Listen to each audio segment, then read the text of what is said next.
Assalamualaikum warahmatullahi wabarakatuh. Om Swastiastu, Namo Buddhaya, salam kebajikan untuk kita semua. Tak kenal maka tak sayang, maka dari itu perkenalkan nama saya Dinda Aulia Darmawan dengan NIM 22044410007 dari kelas MK2A mewakili teman-teman semua untuk menjadi moderator pada presentasi kali ini.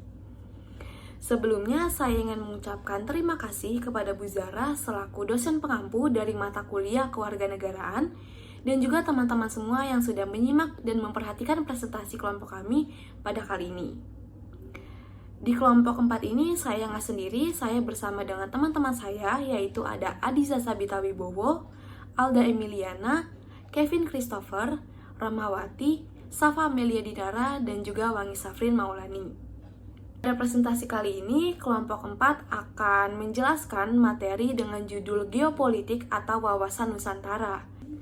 Di materi kali ini, kami mempunyai 9 subbab, yang mana subbab pertama yaitu Geopolitik Indonesia, yang akan langsung dijelaskan oleh saya sendiri. Oke, pengertian geopolitik. Mungkin dari kalian masih ada yang bingung nih, atau nggak tahu apa sih itu geopolitik. Oke, jadi geopolitik ini berasal dari bahasa Yunani, yaitu geos yang berarti bumi, yang termasuk ruang ataupun wilayah maupun geografi. Sementara itu, politik berasal dari kata politeia yang berarti polis, yaitu kota atau negara atau kesatuan masyarakat yang berdiri sendiri. Dan juga teia yang berarti kebijakan atau urusan yang bermakna kepentingan umum warga negara suatu bangsa. Jadi politeia ini bisa diartikan sebagai kebijakan penyelenggaraan suatu negara.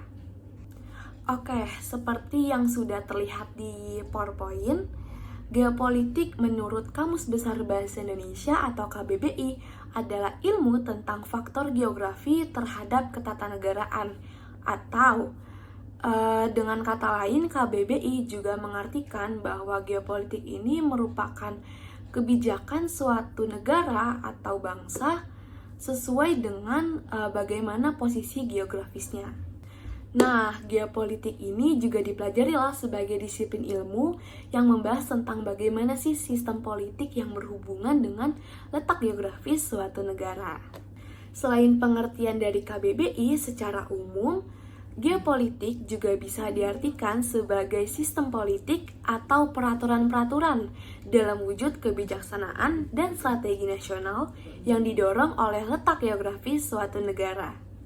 Nah, selanjutnya menurut Dwi Sulisworo dalam buku Bahan Ajar dengan judul Geopolitik Indonesia, geopolitik ini mempunyai dua arti. Yang pertama, geopolitik sebagai ilmu. Nah, apa sih geopolitik sebagai ilmu? Jadi, geopolitik sebagai ilmu ini mempunyai pengertian, yaitu memberikan wawasan objektif kepada kita, suatu bangsa yang hidup berdampingan dan saling berinteraksi dengan negara lain dalam pergaulan dunia. Nah, yang kedua ada geopolitik sebagai ideologi. Jadi, geopolitik sebagai ideologi merupakan landasan ilmiah bagi tindakan politik suatu negara atau hendak menjadikan wawasan tersebut sebagai cara pandang kolektif untuk melangsungkan, memelihara, dan juga mempertahankan semangat kebangsaan. Oke, jadi dari pengertian-pengertian yang sudah saya jelaskan sebelumnya, kita bisa tarik kesimpulan nih bahwa konsepsi geopolitik bisa dimaknai sebagai ilmu penyelenggaraan suatu negara yang kebijakannya akan dan selalu dikaitkan dengan masalah-masalah geografi wilayah atau tempat tinggal suatu bangsa. Baik, selanjutnya saya akan menjelaskan tentang sejarah geopolitik di Indonesia. Jadi di sini saya akan menjelaskan sejarah singkatnya saja tentang bagaimana sih geopolitik ini bisa ada di Indonesia gitu. Jadi geopolitik ini sudah ada sejak zaman Kerajaan Sriwijaya dan juga Kerajaan Majapahit. Pada saat itu geopolitik ini berguna untuk menjaga kepentingan negara dalam hal atau aspek sosial, aspek budaya, geografis, demografis, dan juga keamanan gitu. Jadi di Indonesia sendiri ini geopolitik itu disebut dengan wawasan Nusantara. Jadi sebenarnya kalau untuk materi wawasan Nusantara ini akan dijelaskan secara lebih rinci oleh teman saya. Tetapi di sini saya akan memberitahukan pengertiannya saja dari wawasan Nusantara. Jadi, wawasan Nusantara adalah geopolitik Indonesia yang berarti cara pandang ataupun sikap bangsa Indonesia mengenai diri dan lingkungannya yang serba beragam dan juga bernilai strategis dengan tetap mengutamakan persatuan dan kesatuan wilayah dan juga menghargai serta menghormati kebinekaan dalam setiap aspek kehidupan nasional untuk mencapai tujuan nasional. Baik, sekian materi yang bisa saya jelaskan. Selanjutnya akan dijelaskan oleh rekan saya. Melanjutkan dari sejarah geopolitik, di sini saya akan menjelaskan tentang konsepsi atau unsur-unsur utama dari geopolitik. Jadi geopolitik ini dalam bukunya Karl Haushofer yang berjudul Map and Earth, dia menjelaskan bahwa geopolitik ini adalah the science of the state atau sebuah ilmu pengetahuan tentang negara yang mencakup dari bidang politik, ekonomi, antropologi, sejarah, dan hukum. Dengan begitu, geopolitik di sini menjadi prasyarat doktrin dasar suatu negara apabila telah disepakati oleh suatu bangsa. Sebagai doktrin dasar sebuah negara, geopolitik ini harus mengandung 4 unsur utama atau 4 unsur konsepsi. 4 unsur konsepsinya itu yang pertama ada konsepsi ruang, konsepsi frontier, konsepsi politik kekuatan, dan yang terakhir ada konsepsi keamanan negara. Oke, jadi yang pertama saya akan membahas tentang konsepsi ruang. Nah, konsepsi ruang ini merupakan sebuah konsepsi di mana aktualisasi dari pemikiran negara sebagai organisasi itu hidup dan merupakan inti dari konsepsi geopolitik yang merupakan wadah dari dinamika politik dan militer. Geopolitik ini merupakan sebuah cabang ilmu pengetahuan yang mengaitkan ruang dengan kekuatan fisik suatu negara. Lalu yang kedua di sini ada konsepsi frontier. Konsepsi frontier ini merupakan konsekuensi dari kebutuhan dan lingkungan itu sendiri. Konsepsi frontier ini merupakan batas imajiner antara dua negara yang memang saling mempengaruhi satu sama lain gitu. Lalu yang ketiga, di sini ada konsepsi politik kekuatan. Jadi konsepsi politik kekuatan ini merupakan politik menjadi faktor dinamika kehidupan bangsa karena adanya dinamika dari organisme bangsa.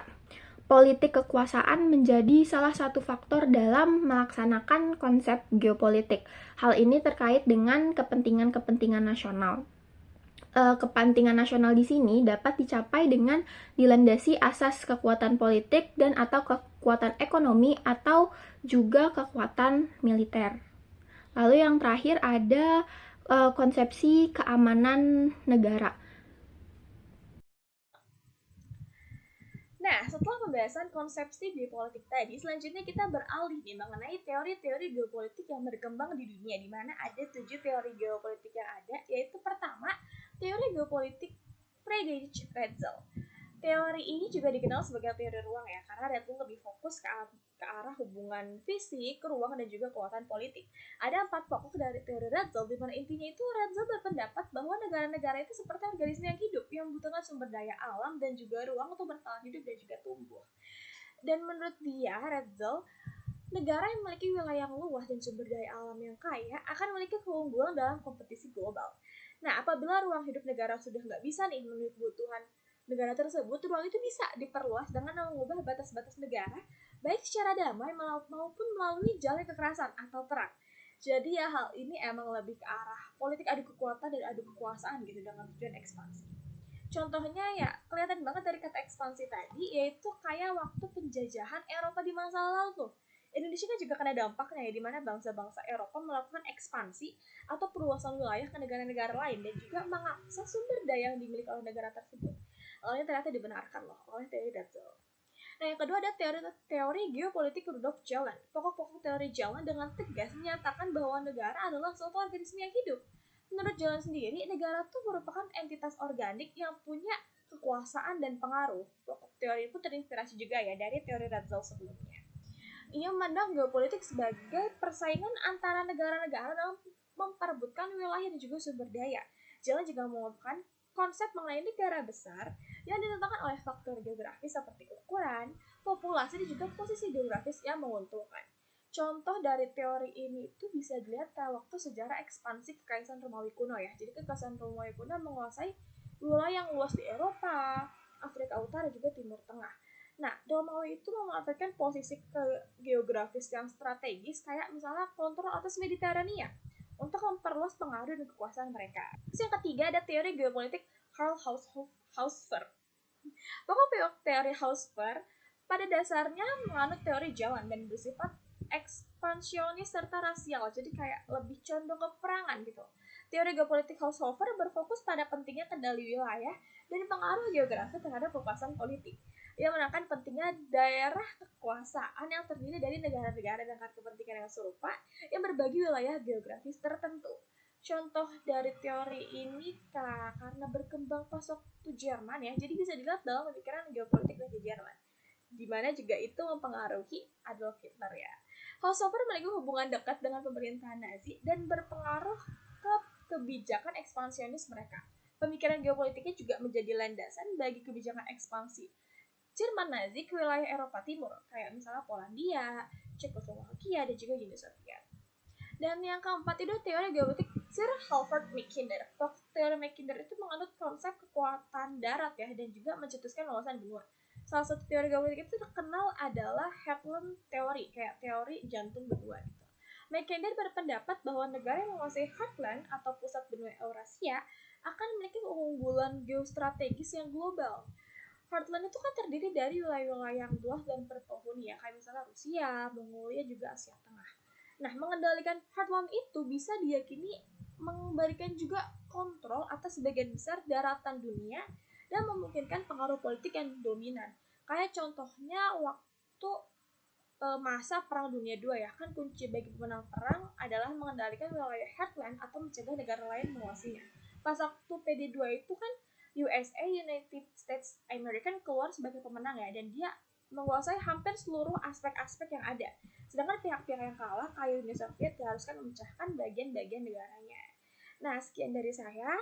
Nah, teori geopolitik yang kelima yaitu ada dari Sir Walter Raleigh dan Alfred Thayer Mahan. Nah, pokok teori kedua ini tuh menganut konsep kekuatan maritim dan juga mencetuskan wawasan bahari yaitu kekuatan di lautan.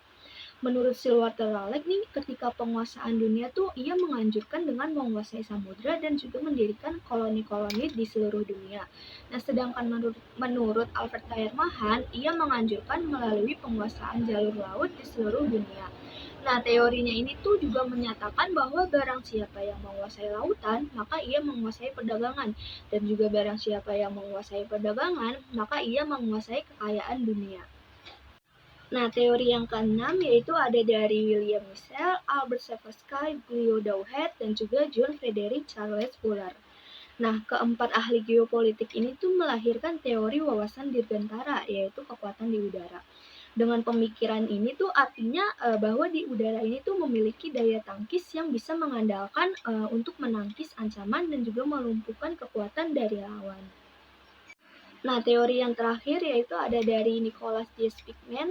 Nah, pokok teori dari Speakman ini tuh disebut juga sebagai teori daerah batas atau teori wawasan kombinasi. Kenapa disebut begitu? Karena teori ini tuh menggabungkan kekuatan darat, laut, dan juga udara yang dimana dalam pelaksanaannya tuh disesuaikan juga sama kebutuhan dan juga kondisi suatu negara tersebut.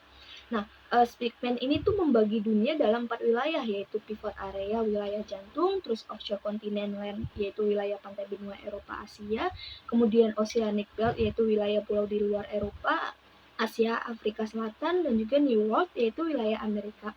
Nah, selanjutnya Nicholas D. Speakman ini tuh juga memandang perlu kekuatan kombinasi dari angkatan-angkatan perang untuk menguasai wilayah-wilayah yang dimaksud. Perkenalkan, nama saya Kevin Sirabutar. Di sini saya akan membahas tentang wawasan Nusantara. Nah, jadi di sini ada pengertian wawasan Nusantara. Istilah dari wawasan Nusantara ini berasal dari kata wawas yang berarti pandangan atau tinjauan. Nah, lalu akar kata ini membentuk sebuah kata yaitu wawasan yang berarti cara pandang atau cara tinjau. Nah, sedangkan istilah Nusantara ini berasal dari kata nusa yang berarti pulau-pulau. dan kata antara yang berarti diapit di antara dua hal. Istilah Nusantara juga dipakai untuk menggambarkan kesatuan wilayah perairan dan gagasan pulau-pulau Indonesia yang terletak di antara Samudra Pasifik dan Samudra Hindia dan di antara benua Asia dan benua Australia. Nah, wawasan Nusantara ini merupakan cara pandang bangsa Indonesia tentang diri dan lingkungannya dan penyelenggaraan kehidupan berbangsa dan bernegara. Mengacu pada ketetapan MPR pada tahun 1993 dan 1998 tentang garis-garis besar haluan negara atau GBHN, wawasan Nusantara adalah cara pandang dan sikap bangsa Indonesia mengenai diri dan lingkungan dengan mengutamakan persatuan dan kesatuan bangsa, serta kesatuan wilayah dalam menyelenggarakan kehidupan berbangsa dan bernegara, agar masyarakat dapat mencapai tujuan nasional. Nah, dalam mencapai tujuan nasional ini, wawasan Nusantara dapat menjadi perwujudan Indonesia sebagai satu kesatuan politik. Wawasan Nusantara sendiri dibentuk dan dijiwai oleh geopolitik Indonesia. Secara garis besar, geopolitik dapat diartikan sebagai ilmu yang mempelajari politik dari aspek geografi, bukan hanya dari aspek kewilayahannya. Negara Indonesia yang merupakan kepulauan juga dipersatukan oleh aspek lain seperti ideologi, sosial budaya, dan latar sejarah. Lalu di sini ada aspek-aspek wawasan Nusantara sebagai geopolitik Indonesia. Yang pertama ada falsafah Pancasila. Sebagai ideologi negara dan falsafah hidup, Pancasila menjadi pedoman bagi kelangsungan hidup bangsa dan negara Indonesia. Tak hanya itu, Pancasila juga membimbing dan mengarahkan Indonesia dalam mencapai tujuannya. Nilai-nilai yang terkandung dalam Pancasila inilah yang menjadi aspek pembangunan wawasan Nusantara. Lalu yang kedua ada aspek kewilayahan Nusantara. Kondisi geografi Indonesia ini terletak pada posisi yang strategis. Kondisi geografi Indonesia yang mengandung beraneka ragam kekayaan alam, berikut potensinya menjadi aspek yang melatar belakangi pengembangan wawasan Nusantara. Lalu yang ketiga ada aspek kesejarahan. Bangsa Indonesia lahir di atas perjalanan sejarah yang sangat panjang. Secara psikologis, rasa senasib sepenanggungan sebangsa tanah air yang dimiliki bangsa Indonesia harus dikembangkan menjadi semangat yang positif. Semangat kebangsaan yang telah dibangun susah payah oleh generasi terdahulu harus tetap dipelihara dan dipertahankan oleh generasi saat ini. Wawasan Nusantara dikembangkan berdasarkan aspek kesejarahan atas dasar pengalaman sejarah yang tidak menerima terulangnya perpecahan dalam lingkungan bangsa dan negara Indonesia. Lalu yang terakhir ada aspek sosial budaya. Wawasan Nusantara juga dikembangkan berdasarkan kondisi bangsa Indonesia yang terdiri dari beragam suku, budaya, adat istiadat, agama, dan bahasa, serta sistem masyarakat. Jumlah penduduk yang besar dan terdiri atas berbagai suku bangsa membuat wawasan Nusantara menjadi hal yang tak dapat dipisahkan sebagai geopolitik Indonesia. Nah, materi selanjutnya yaitu unsur-unsur dasar wawasan Nusantara. Yang pertama yaitu wadah. Nah, wadah ini sendiri itu merupakan suatu wadah kehidupan bermasyarakat, berbangsa, dan juga bernegara yang dimana tuh meliputi seluruh wilayah Indonesia yang mempunyai sifat serba Nusantara dengan kekayaan alam dan juga penduduk serta aneka ragam budayanya.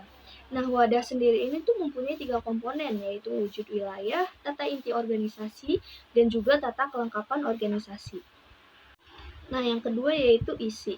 Nah, isi ini tuh merupakan wawasan Nusantara yang tercermin dalam perspektif kehidupan manusia Indonesia, yang dimana dalam eksistensinya ini tuh meliputi cita-cita bangsa dan juga asas manunggal yang terpadu.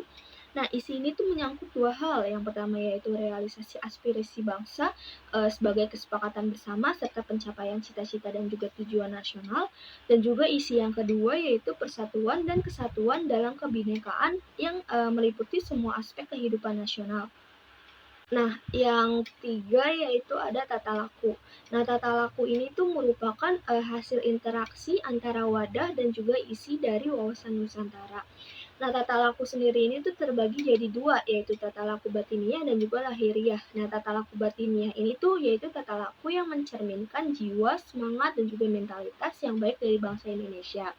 Nah, tata laku batiniah ini tuh dilandaskan oleh falsafah Pancasila buat membentuk sikap mental bangsa yang meliputi cipta, rasa, dan juga karsa secara terpadu.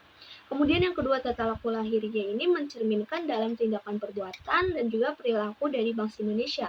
Nah, dalam hal ini tuh wawasan Nusantara diwujudkan dalam satu sistem organisasi yang meliputi perencanaan, pelaksanaan, pengawasan, dan juga pengendalian.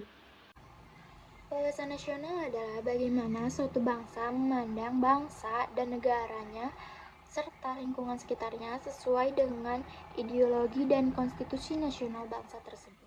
Bangsa Indonesia menetapkan tujuan nasionalnya dalam pembukaan Undang-Undang Dasar 1945 adalah membentuk pemerintahan negara. Yang pertama itu ada melindungi segenap bangsa dan seluruh tumpah darah Indonesia. Yang kedua, memajukan kesejahteraan, mencerdaskan kehidupan bangsa umum. Yang ketiga, ikut melakukan ketertiban dunia yang berdasarkan kemerdekaan, perdamaian abadi, dan keadilan sosial. Untuk mewujudkan tujuan nasional tersebut, bangsa Indonesia itu memerlukan wawasan nasional, yaitu wawasan atau cara pandang yang dapat digunakan sebagai pedoman dalam menyikapi bangsa dan negaranya, serta menyikapi pengaruh dan kekuatan dari luar maupun pengaruh dari kawasan sekitar yang hasilnya digunakan sebagai landasan untuk mengambil kebijaksanaan maupun tindakan membangun bangsa dan negaranya. Dalam pelaksanaannya, wawasan Nusantara itu tetap mengedepankan nilai strategis dengan mengutamakan persatuan dan kesatuan bangsa serta kesatuan wilayah. Nah, wawasan Nusantara sebagai wawasan nasional Indonesia pada hakikatnya adalah perwujudan dari Kepulauan Nusantara sebagai satu kesatuan, pertahanan, dan keamanan. Sementara itu, wawasan Nusantara memiliki asas berupa kepentingan yang sama, keadilan, kejujuran, solidaritas, kerjasama, dan kesetiaan. Dengan demikian, implementasi wawasan Nusantara bertujuan untuk menerapkan wawasan Nusantara dalam kehidupan sehari-hari yang mencakup bidang politik, ekonomi, sosial, budaya, serta pertahanan nasional. Dan materi selanjutnya akan disampaikan oleh rekan saya. Oke, jadi implementasi wawasan Nusantara ini bertujuan untuk menerapkan kembali wawasan Nusantara dalam kehidupan sehari-hari yang mencakup bidang politik, ekonomi, sosial budaya, dan pertahanan nasional. Nah, yang pertama, implementasi dalam kehidupan ekonomi. Jadi wilayah Nusantara ini kan mempunyai potensi ekonomi yang tinggi, seperti posisi khatulistiwa, wilayah laut yang luas, hutan tropis yang besar, hasil tambang dan minyak yang besar, dan juga jumlah penduduk yang cukup besar. Oleh karena itu, implementasi dalam kehidupan ekonomi ini harus berorientasi dalam sektor pemerintahan, pertanian, dan juga perindustrian. Lalu dalam implementasi kehidupan ekonomi yang kedua, pembangunan ekonomi ini harus memperhatikan keadilan dan juga keseimbangan antar daerah. Oleh sebab itu, dengan adanya otonomi daerah ini dapat menciptakan upaya dalam keadilan ekonomi. Lalu yang ketiga, pembangunan ekonomi ini juga harus melibatkan partisipasi rakyat, seperti dengan memberikan fasilitas mikro dalam pengembangan usaha kecil. Nah, lalu implementasi yang kedua yaitu implementasi dalam kehidupan sosial dan budaya. Nah, ada beberapa hal nih yang perlu diperhatikan dalam kehidupan sosial, yaitu yang pertama, pengembangan program wajib belajar yang harus diprioritaskan bagi daerah-daerah yang mungkin cukup tertinggal dalam bidang pendidikan. Yang kedua, mengembangkan kehidupan bangsa yang serasi antara masyarakat yang berbeda dari segi budaya, status sosial, dan juga daerah. Dan yang ketiga, pengembangan budaya Indonesia yaitu untuk melestarikan kekayaan Indonesia serta dapat dijadikan sebagai kegiatan pariwisata yang memberikan sumber pendapatan nasional dan juga daerah. Contohnya dengan pelestarian budaya, pengembangan museum, dan juga cagar budaya. Oke, lalu yang selanjutnya ini implementasi dalam kehidupan pertahanan dan juga keamanan. Nah, ada hal-hal yang perlu diperhatikan dalam kehidupan pertahanan dan juga keamanan. Yaitu yang pertama, kegiatan pembangunan pertahanan dan juga keamanan ini harus memberikan kesempatan bagi seluruh warga negara untuk berperan aktif. Karena kegiatan tersebut ini kan merupakan kewajiban bagi seluruh warga negara ya. Jadi mereka mungkin bisa memelihara lingkungan tempat tinggal, lalu meningkatkan kemampuan disiplin, dan melaporkan hal-hal yang sekiranya mungkin mengganggu mereka kepada aparat dan mereka juga bisa belajar kemiliteran gitu. Lalu yang kedua, membangun rasa persatuan. Nah, sehingga ancaman dalam suatu daerah ini juga menjadi ancaman bagi daerah-daerah yang lain. Rasa persatuan ini juga dapat diciptakan dengan membangun solidaritas dari hubungan erat antara warga negara yang berbeda daerah dengan kekuatan keamanan. Lalu yang ketiga, membangun TNI yang profesional, serta menyediakan sarana dan juga prasarana yang memadai bagi kegiatan pengamanan di wilayah Indonesia, khususnya pada pulau dan wilayah terluar di Indonesia. Lalu yang selanjutnya ada juga nih implementasi dalam geopolitik dan dalam hukum kewilayahan, yaitu yang pertama dalam Perpu nomor 4 tahun 1960, yaitu tentang perairan Indonesia, yang dimana merupakan implementasi geopolitik. Di dalam Perpu ini telah diundangkan 200 titik koordinat yang menghubungkan 196 garis pangkal. Yang kedua, Konvensi PBB tentang Hukum Laut pada 10 Desember 1982 yang memuat tentang lebar laut wilayah, yaitu 12 mil dari pantai, rezim negara kepulauan, zona ekonomi eksklusif 200 mil, dan penambangan di dasar samudera dalam. Jadi di era globalisasi sekarang ini itu untuk menerapkan wawasan Nusantara ini mungkin agak cukup sulit ya, karena generasi muda sekarang ini memiliki sikap yang kurang baik seperti hedonisme dan juga konsumtif. Juga memiliki sikap yang kurang peduli terhadap pentingnya wawasan Nusantara. Nah, jadi ada beberapa hal nih yang menyebabkan lunturnya pemahaman dalam wawasan Nusantara, yaitu yang pertama, egosentrisme. Pemahaman ini itu dibangun dari semangat lokal tanpa memperhatikan dan melihat kepentingan bersama demi kepentingan bangsa dan juga negara. Lalu yang kedua, etnonasionalisme. Sikap ini itu merupakan sikap yang menonjolkan etnis tertentu sebagai superioritas dalam seluruh etnis yang ada di Indonesia. Jadi dengan adanya sikap ini itu etnis yang berada di ibu kota negara menganggap semua status kekuasaan hanya dapat dikuasai oleh orang-orang yang ada di lingkungan ibu kota negara begitu. Dan lalu yang ketiga, adanya pemahaman penerapan otonomi daerah yang mengarah kepada sikap etnosentrisme. Nah, jadi untuk mempertahankan persatuan dan juga kesatuan bangsa itu merupakan suatu kewajiban semua komponen yang ada di negara Indonesia. Dan juga diperlukan peran dari pemerintah dan partisipasi warga negara untuk bisa mempertahankannya. Nah, jadi kita harus memiliki kesadaran akan pentingnya pemahaman dan penerapan wawasan Nusantara di kehidupan sehari-hari. Nah, jadi dari semua penjelasan materi yang sudah kelompok kami berikan, di sini saya akan membacakan kesimpulannya. Jadi kesimpulannya itu, sebagai wawasan nasional dari bangsa Indonesia, maka wilayah Indonesia yang terdiri dari daratan, laut, dan udara di atasnya itu merupakan aspek penting dalam wawasan nasional dan juga geopolitik Indonesia. Jadi, wawasan Nusantara ini didasarkan kepada keadaan lingkungan tempat tinggalnya yang menghasilkan konsepsi wawasan Nusantara. Jadi, konsepsi wawasan Nusantara ini merupakan penerapan dari teori geopolitik bangsa Indonesia. Oke, jadi sekian materi yang bisa kelompok kami berikan. Sebelumnya saya ingin berterima kasih kepada Bu Zahra dan juga teman-teman semua yang sudah menyimak dan memperhatikan penjelasan kami dari awal hingga akhir. Mohon maaf bila ada kesalahan dari kata ataupun penjelasan. Akhir kata, wabillahi taufiq wal hidayah. Wassalamualaikum warahmatullahi wabarakatuh.